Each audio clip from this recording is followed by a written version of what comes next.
நமது பெருமானார் சொல்லுவார், என்னை ஏறாத நிலைமேல் ஏற்றிவிட்டது யாதெனில் தயவு தயவு தயவு என்னும் கருணைதான் என்று.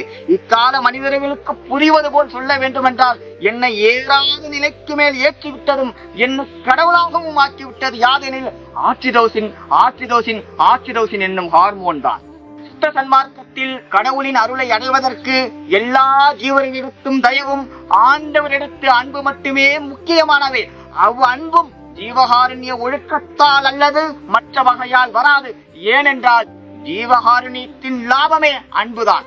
நாம் ஆண்டவரிடத்தில் அன்பு செலுத்த வேண்டும் என்றால் நமக்கு ஆக்சிடோசின் என்ற ஹார்மோன் சுரக்க வேண்டும்.